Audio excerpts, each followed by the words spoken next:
It was the Newcastle Jockey Club's day in the sun, but the stars were out as well. The big names in racing were all at Broadmeadow. Melbourne Cup winner Darren Beatman, Slipper and Cup King Shane Dye, and a solid supporting cast of quality gallopers. They weren't the only ones working hard for their money though.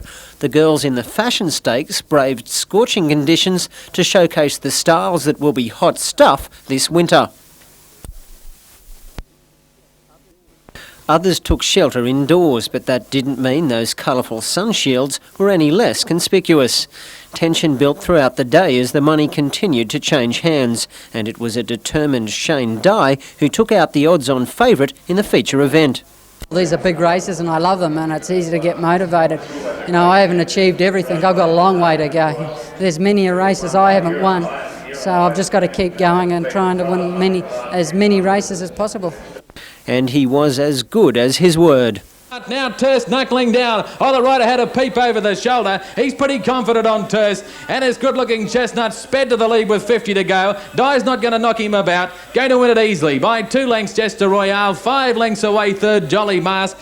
The winner paid a miserly $1.30 and $1.10. Second place getter Jester Royale was more generous with a return of $3.30 and there was no third dividend. The Quinella was worth just $4.70, the trifecta $67.90.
Day one at the Newcastle show is traditionally quiet, with patrons waiting for the show day holiday on Friday and the weekend. But numbers were up today, boosted by 30 school groups. Dudley public students were banned from Sideshow Alley. They were at the show to learn. I think it's a very important part of their excursion, their out-of-school activities. We've negotiated with the show to make it that way, so that the children who come to the show have a range of hands-on activities that are educationally sound.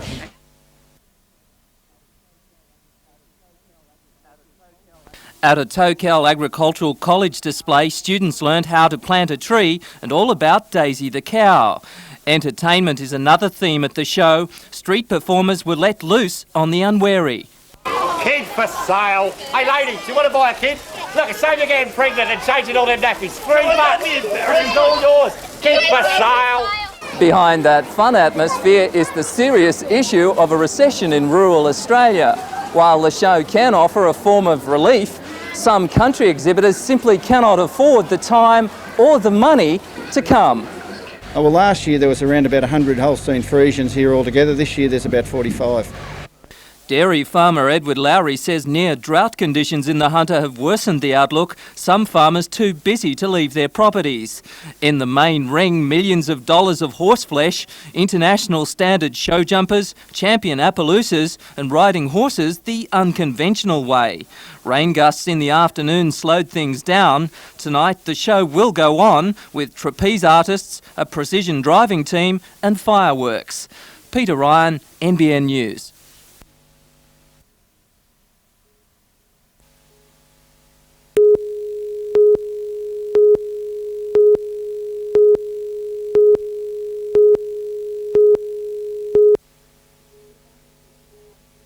On the battlefield, Allied forces now encircle enemy troops trying to flee Kuwait into southern Iraq. A British soldier described the manoeuvre as being like rounding up sheep. American troops are now pounding the Republican Guard tank divisions from 3 sides within Iraq, systematically destroying parts of Saddam's elite fighting force. British desert units are mourning the deaths of 9 British soldiers killed by friendly fire from a US aircraft in southern Iraq. Meanwhile, US Marines have defeated Iraqi forces holding out at Kuwait airport in a fierce 2-day battle. And the Kuwaiti army has rolled into Kuwait City, welcomed by weeping civilians, now trying to erase all evidence of the Iraqi occupation. And Iraqi troops have been surrendering so fast that the US military says it lost count after figures toppled 32,000. Some Iraqis have sought out Allied forces, others have kissed the hands of their captors, and one group even surrendered to a foreign journalist.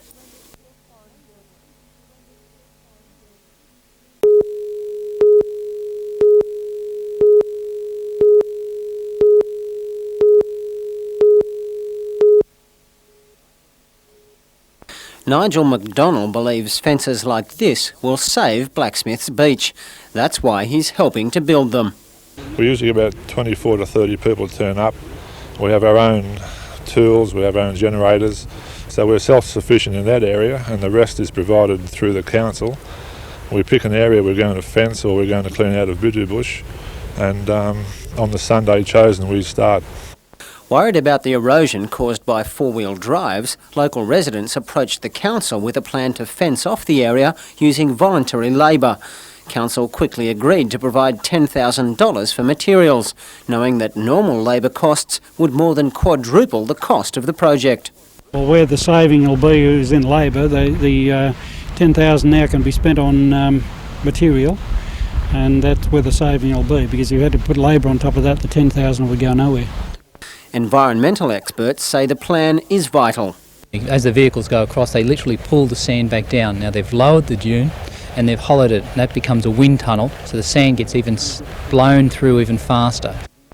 Nearby residents would be well advised to become involved. But the sea can break through here and inundate this back area. Now, not only will it kill the plants back here, but the main thing, it will threaten all these houses here. Is that a realistic fear? It's happened 30 years ago, and in that case the dunes were far, far better. Locals reckon they were 30 foot high, and now they're lucky to be 12.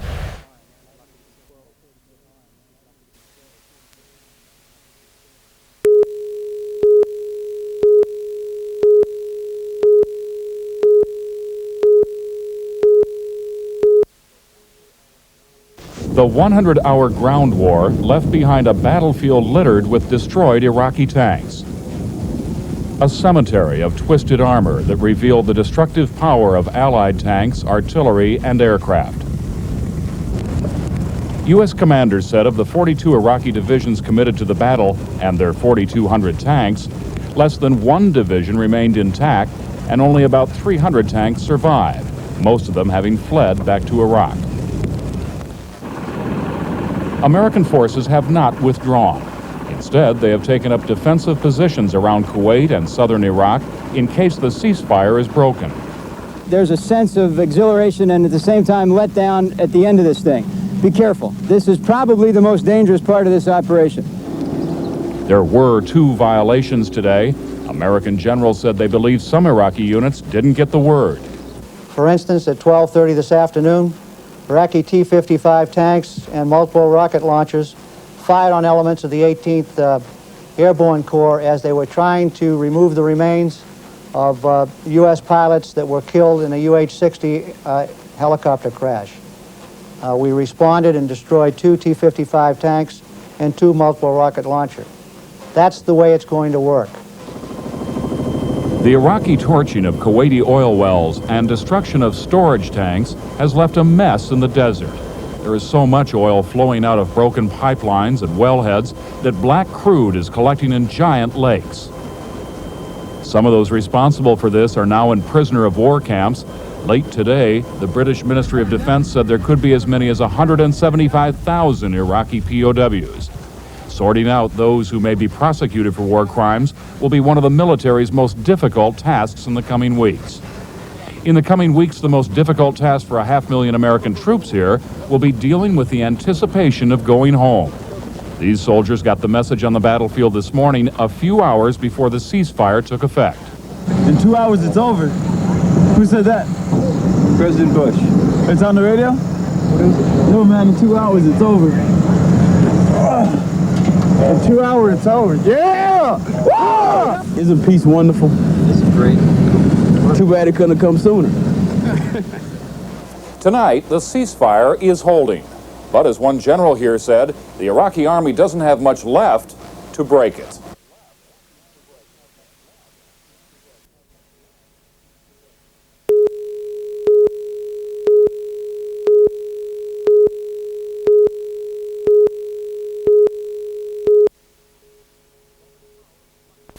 Robin Hull is lucky to be alive. Police believe the gunman who shot dead Greyhound trainer John Brown in his bed at a property at Black Hill in 1989 also intended to kill her but missed. Naturally, she was a key witness. Police later charged 35-year-old horse trainer Terry Drayton with murder and attempted murder. Robin Hull says the months she spent waiting for the trial were harrowing, but she was supported by a local victims of crime group, Vocal Incorporated. The trial, due to start next week, was abandoned after the Director of Public Prosecutions decided that there was insufficient evidence against Mr Drayton. However, Robin received no official word, and even after hearing of the no bill, she still received a subpoena to attend court. My sister rang the Department of Public Prosecutions for me because I was a nerve case by that stage, and that's when she was given the first hint that these charges were going to be no billed.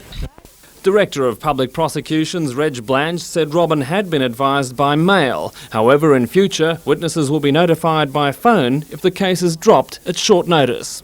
In the meantime, the man at the centre of the no bill, Terry Drayton, says he's relieved that the police case has fallen apart. He says no one could know the anxiety of being charged wrongfully with murder. You can't really compare it with anything, with what you've got to go through, with what people say, and things like that. It's just things would go on, you know it's going on, but you can't do anything about it. So it's quite a weight off your shoulders? Big weight off the shoulders. Now I can try to get on and start training me horses again and try to get on with my life again.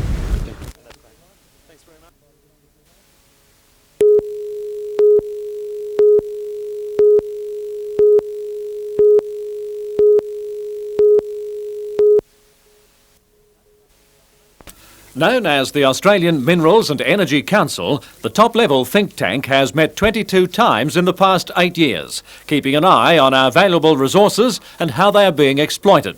The overriding themes of today's meeting were mining's impact on the environment and the importance of keeping up the pressure on planning and exploration. If you're going to get mining or petroleum development in the future, you've got to allow yourself something like 10, 15, maybe 20 years. And we just can't wait around and then expect 5 years from now to be on stream 10 years down the line. We've got to get moving now.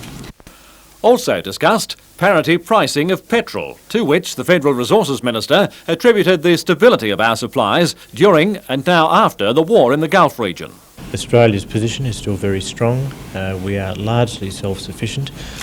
But it's also important to note that documents before this particular meeting alert us to the need to continue exploration and production so as to ensure that we are self-sufficient into the future.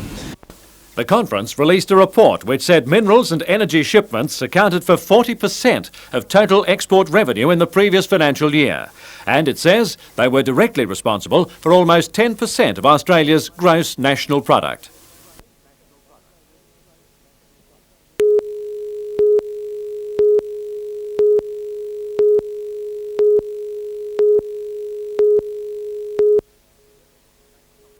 Thirteen of the state's top women divers entered the championship, which turned out to be one of the closest competitions for years.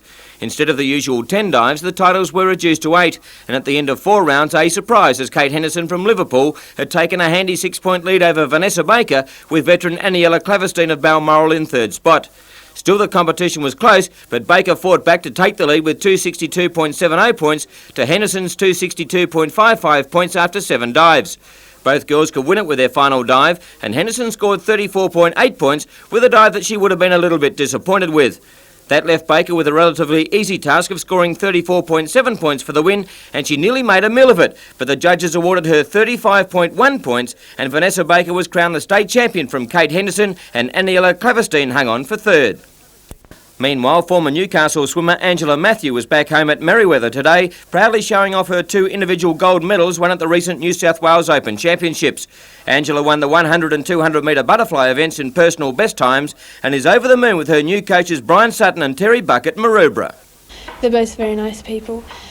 They've just, helped me along a lot. To sort of specialise because I'm away from home and things like that. But no, they're really nice. And now, with a real chance of further improvement and with Barcelona on her mind, Angela feels she's made the right decision in passing up a scholarship to the Australian Institute of Sport.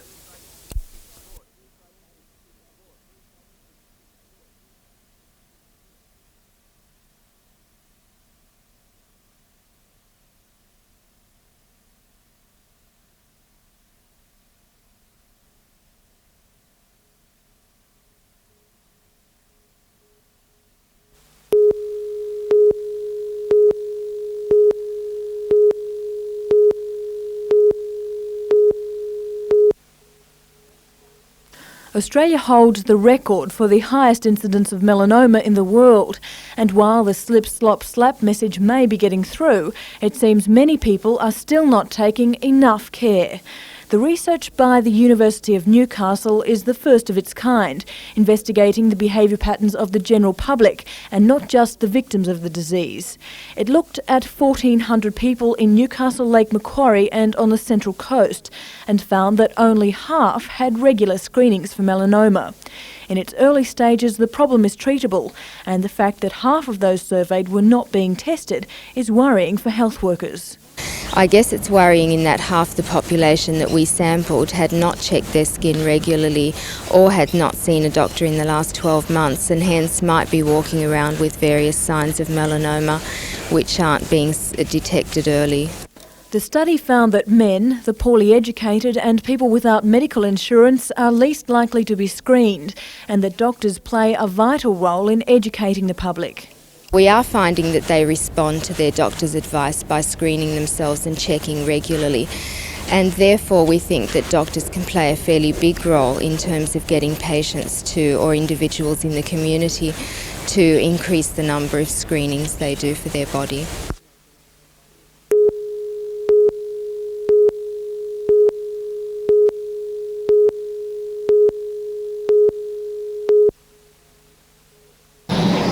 For this historic meeting, the Allies chose an airfield in southern Iraq, former Republican Guard territory, an airfield they have controlled only for a day and a half.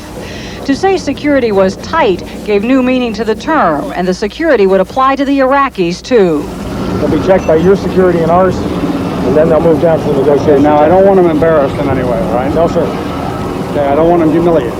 But the general made clear this was not to be an altogether friendly meeting either. I'm not here to give them anything. I'm here to tell them exactly what we expect them to do. The Iraqis met U.S. forces at a checkpoint miles from the field and were driven to the site in some of the very high-tech machines that so contributed to their downfall, flying the neutral flag now of the Red Crescent. Until the Iraqis showed up, no one knew exactly who would come. The highest-ranking delegates turned out to be 2 lieutenant generals, said to speak on Baghdad's behalf. The meeting lasted just a little over 2 hours, with the question of POWs at the top of the agenda. On other issues, Iraq agreed to provide information on land and sea mines and work with the coalition on border security. Along with external woes, the Iraqis may have new internal problems. Civil unrest is reported growing in the southern city of Basra. That was one of the concerns of the Iraqi delegation, was being able to get through Basra. I don't think they were worried too much about for their safety, but just the chaos and the upheaval that's going on within that city. Fleeing civilians confirmed it. Basra city is everybody fighting. I mean, the people who support for government, the people who's not supporting for government. Now, since 90% of Iraqi people hate Saddam. The question whether, as the soldiers come home, unrest will grow, leading to the eventual removal of Saddam Hussein, the final item on the American wish list.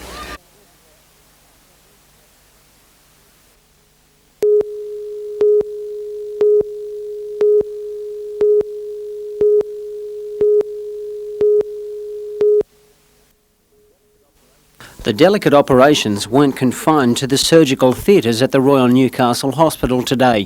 For the second time in just over 2 years, the city's intensive care ward was being relocated, patients and all.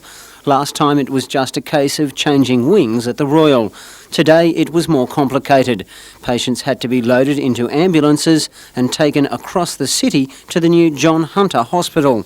Over the last 5 years, quite sophisticated equipment for transporting critically ill patients has become available. We've been using it regularly for transporting critically ill patients to the major intensive care unit in the area, so we're familiar with it. Each of the 8 patients was accompanied by a doctor, nurse and 2 ambulance officers. All arrived none the worse for the journey. Doctors say the facilities available at the John Hunter more than justify the day's inconvenience. The intensive care unit at the John Hunter Hospital is a very big unit. There are 26 beds in the unit, and 14 of those are open as of this afternoon. So it's a much bigger operation and will include the admission of paediatric patients as well.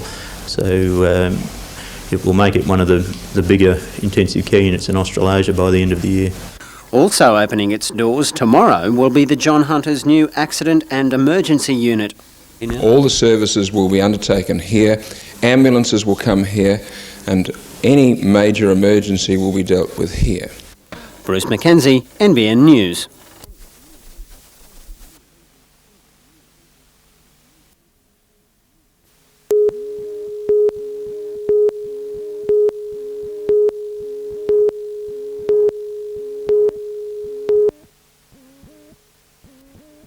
Millions of dollars worth of pleasure craft lined the port for the festival. The fans took every vantage point preparing for the great sporting event of the year.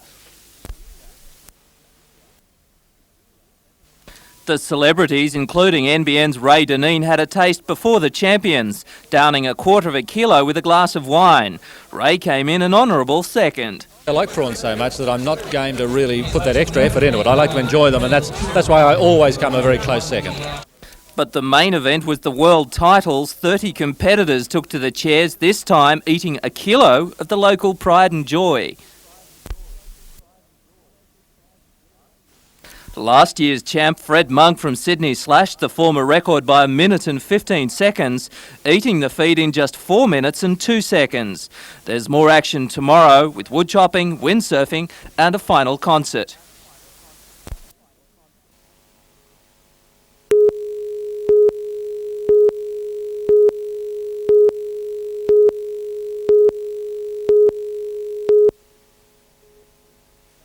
It was back to the practice court for the Falcons today, with plenty of work to be done in the wake of last weekend's 143-109 pounding by the North Melbourne Giants. It was the side's first loss of the pre-season, and coach Ken Cole cited foul trouble and the unavailability of key players as reasons for the unflattering scoreline. The first half was very even all of the way through. We should have led at half-time. We missed a dozen foul shots, and we got overpowered for a variety of reasons in the second half.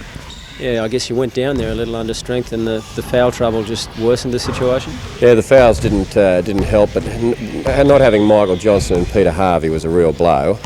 The silver lining to emerge from a cloudy Falcons performance is Martin McLean. The modest 21-year-old bagged 16 points in an impressive debut. I didn't do anything special really. It was just that the ball fell my way, and I was fairly lucky, I suppose, and the shots landed. Luck or not, McLean has caught the eye of Falcons officials and is now certain to play an important role in next weekend's Kmart Classic. Marty trained very well all of last year and again early this year. He suffered a couple of breaks of the wrist last year and again right at the start of this season, but for a first game back he played a terrific game, and I think he's got an exciting future. Meanwhile, on the outside courts, the Hunters' best schoolgirl players were contesting the New South Wales Championship regional eliminations. Newcastle High continued last year's good form by claiming a spot in the state's final 16, as did Katara. Bruce Mackenzie, NBN News.